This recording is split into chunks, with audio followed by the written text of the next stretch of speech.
talking about that light, the light that enters your heart and activate your heart. That light that with commitment, because that's what you need, the commitment to stay in that connection. The light that asks you to go deep, to go in the depth of your own self and work through the issues that you find you have to work, with the only intention of becoming more loving, with the only intention that becoming more accepting of what it is. That is the life force, the life that comes into you through your heart. And when that light turns on, you see a reality in front of you. The light comes into you, your heart gets activated, and from your heart you emanate a hologram that is your reality. Think of the cocoon that we have described many, many times. You are within that cocoon, and what you see as your reality are the walls, the inner walls of that cocoon. And on one direction you have maybe realities that connect you with your family. You look on the other side of that wall, on the other side of that cocoon, and you'll find realities that you create with your work. You can also see your struggles, your hurts, your everything that you are able to recognize as part of your reality, and everyone that is a part of your reality. You can see them through those walls that are the cocoon that is around you, and you project on those walls the light that comes into you. So if within you there is a conflict, when you project that light, that conflict get projected, and you see it outside in the world. Maybe comes as a conflict at your work, maybe comes as a conflict with your family, maybe comes as a conflict with your friend. But the conflict, your friend, the situation at work, even your job, is nothing but the reflection of that light that is in your heart, that emanates from your heart and gets projected on those inner walls of that cocoon that you are seeing from inside that cocoon. And is there, that image that you are seeing is there to show you what is in you. Remember, we talked about acceptance. The first thing that we will suggest you to do is accept what you're seeing. It might not be what you prefer, but it is what it is at that moment. It is a projection of something that is in you, and that something that is in you is the emanation from that one light that wants to understand that conflict, go through that conflict, and transform through that conflict.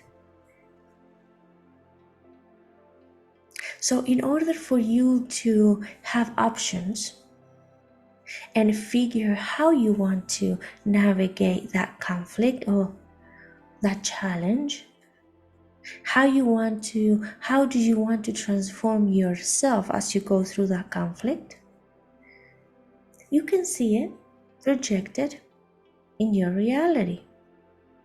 So that is what it is. But connecting with the chakras, let's move now to your solar plexus. The third chakra, starting at the base of your spine, the third chakra that you identify is the solar plexus.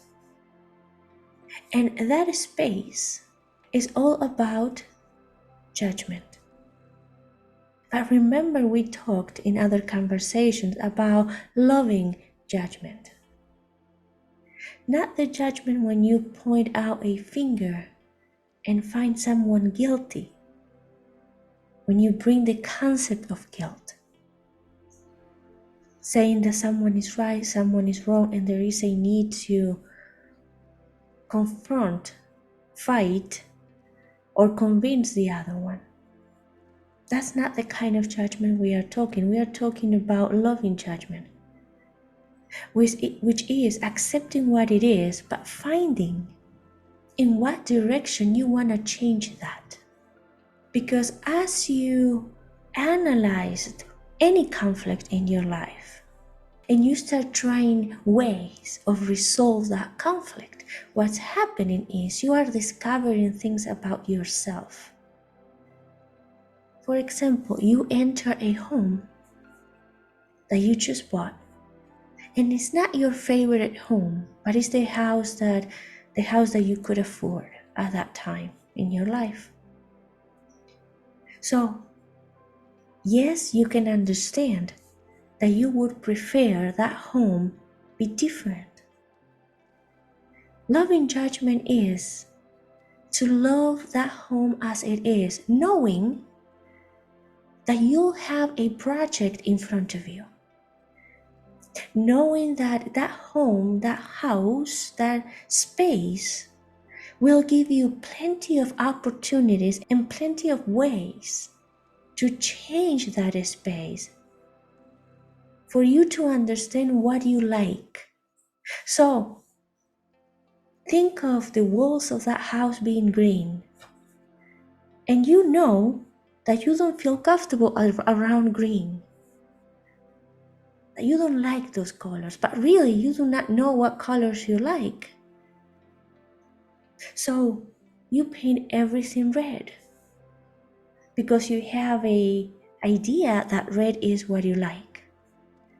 And then once everything is painted red, you connect with yourself and you still are not feeling quite the way you want to feel.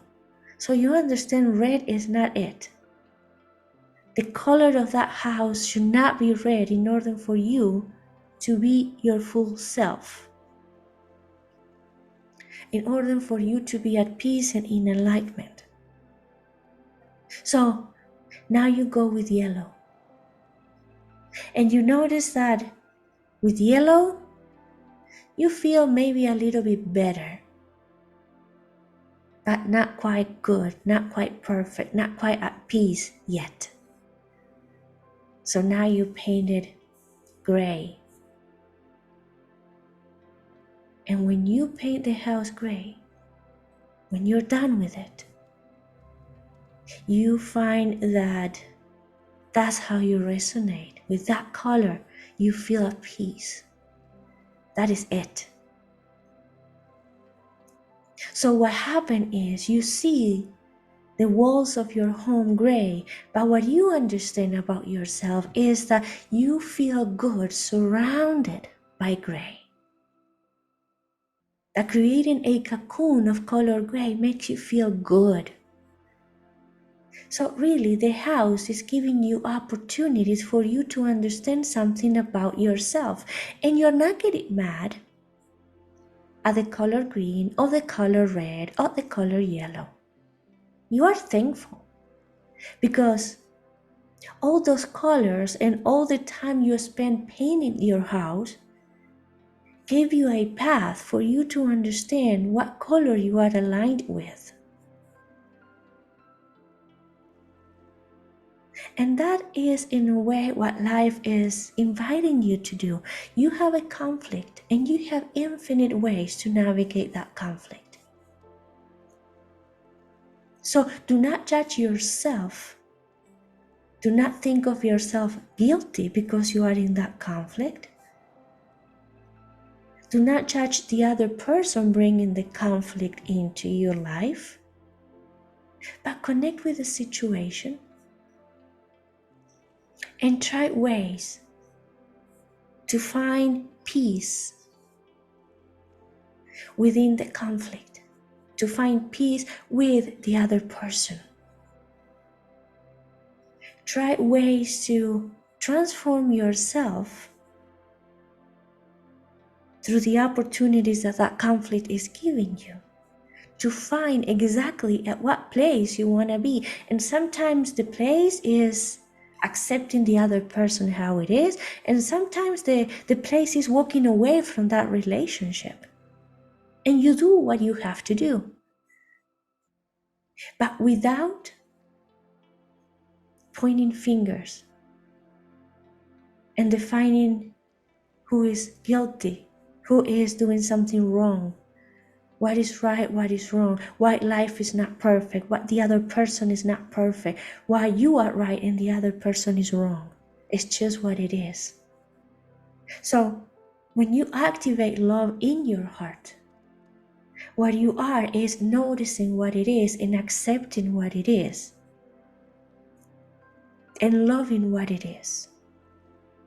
But then with your solar plexus activated, you start transforming yourself as you play with the situations in your life to understand what reality is best aligned with you. And you start making changes and you start playing. You transformed yourself to project something different until you find, based on the reality that you are projected when you feel at peace, what transformation was required in you in order to project that situation, and you feel at peace. So that means that you find more information about yourself, how you want to be, how you want to define yourself, what kind of life you want to live, what reality you want to project.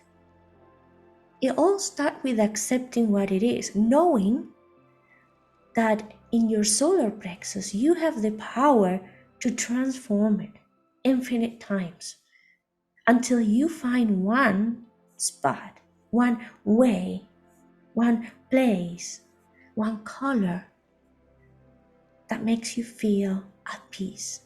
And we're not using here the word happy or joyful. We like to come with this understanding of at peace. When you feel that where you are is where you need to be, and you don't find in yourself a need to change it because you found what you want to live. And that happens in many, many aspects of your life, in all your relationships, and all the things that you find static in a way. But first, you accept. First, you see that obstacle as a loving journey designed by yourself to find answers, to give you opportunities to transform yourself until you get attuned, perfectly attuned to what it is.